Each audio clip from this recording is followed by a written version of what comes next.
दोस्तों, आज हम इंग्लिश ग्रामर का एक बहुत इम्पोर्टेंट टॉपिक शुरू कर रहे हैं। Parts of speech. सबसे पहले एक सिंपल बात समझो। सेंटेंस वर्ड से मिलकर बनता है और सेंटेंस के हर वर्ड का एक अलग काम यानी कि एक अलग रोल होता है।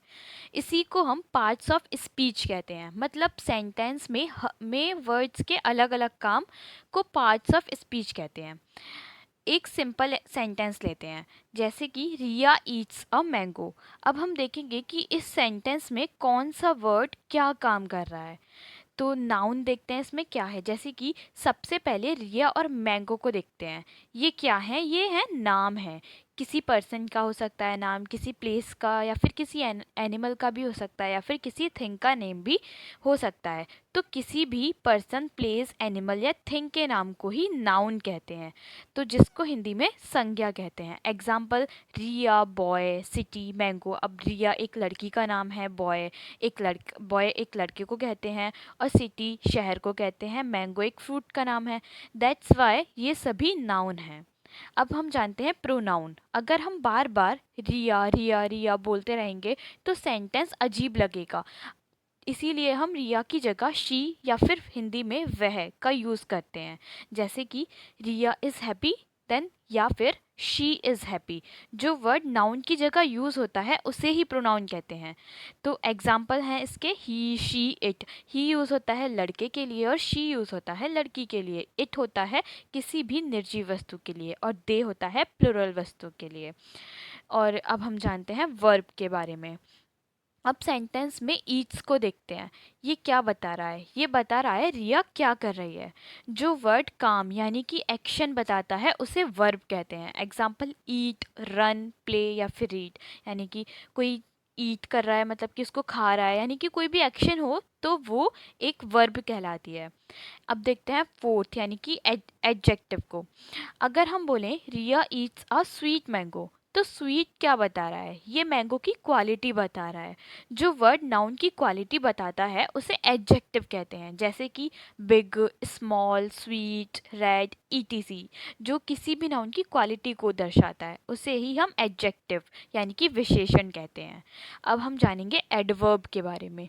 अगर हम बोलें कि रिया ईट्स क्विकली, यहाँ क्विकली बता रहा है कि काम कैसे हो रहा है। जो वर्ड वर्ब को डिस्क्राइब करता है उसे ही एडवर्ब कहते हैं। Examples, quickly, slowly, happily. तो एडवर्ब भी हमने सीखा यहाँ पे। 6 नंबर पर आता है प्रपोजिशन। अगर मैं बोलूँ बुक ऑन द टेबल, यहाँ ऑन क्या बता रहा है? बुक टेबल के ऊपर है। जो वर्ड पोजीशन या फिर रिलेशन बताता है उसे प्रपोजिशन कहते हैं। Example, in, on, under, between. ये सभी प्रपोजिशंस हैं। 7 नंबर पर आता है कंजक्शन। अगर मैं बोलूँ रिया लाइक्स मैंगो एंड एप्पल, यहाँ एंड क्या कर रहा है? ये दो वर्ड्स को जोड़ रहा है। जो वर्ड्स या सेंटेंस को जोड़ता है उसे ही हम कंजक्शन कहते हैं। एग्जाम्पल्स हैं इसके, एंड, बट या बिकॉज, ईटीसी। 8 नंबर पर आता है इंटरजेक्शन। अगर अचानक हम बोलते हैं वाओ, ओह, ये क्या है? ये सडन फीलिंग दिखाते हैं, जिसके लास्ट में एक्सक्लेमेटरी वर्ड भी आता है, एक्सक्लेमेटरी मार्क भी आता है। ऐसे वर्ड्स को इंटरजेक्शन कहते हैं। तो बच्चों, पार्ट्स ऑफ स्पीच 8 होते हैं। पहला noun, pronoun, verb, adjective, adverb, preposition, conjunction और इंटरजेक्शन। इसका हम सिंपल रिकैप में अगर हम इसको रिवाइज करें तो नाउन होता है किसी भी जगह या फिर व्यक्ति, किसी भी चीज़ का नाम। प्रोनाउन जो कि नाउन की जगह पर हम उसका नाम यूज़ कर सकते हैं, नाउन की जगह पर यूज़ किए जाने वाला नाम प्रोनाउन कहलाता है। वर्ब मतलब कोई भी क्रिया, एक्शन जो भी हम कर रहे हैं, बोल रहे हैं, हंस रहे हैं, खा रहे हैं, whatever we are doing, it is called verb यानी कि क्रिया। एडजेक्टिव यानी कि किसी चीज़ की विशेषता, किसी भी चीज़ की कोई भी विशेषता हो सकती है। जैसे कि कोई पेन रेड है, यानी कि this is the red pen, यहाँ पे रेड है एक एडजेक्टिव। उस पेन की वो विशेषता बता रहा है कि वो पेन रेड है। दैट्स वाई ये होता है एडजेक्टिव। एडवर्ब मतलब कि किसी भी एडजेक्टिव की क्वालिटी को बताने वाला। जैसे कि एडवर्ब होता है किसी भी वर्ब को डिस्क्राइब करने वाला, जैसे कि शी रन्स क्विकली, वह तेज़ दौड़ती है। वह कैसे दौड़ती है? तेज़। यानी कि यहाँ पे जो क्विकली वर्ड है वो है एक एडवर्ब। और 6 नंबर पर है प्रपोजिशन, मतलब कि इन, ऑन, इट, between, ये सब प्रपोजिशंस हैं। 7 नंबर पर आता है कंजक्शन, जो दो शब्द या फिर दो सेंटेंसों को आपस में जोड़ता है उसे हम कंजक्शन कहते हैं।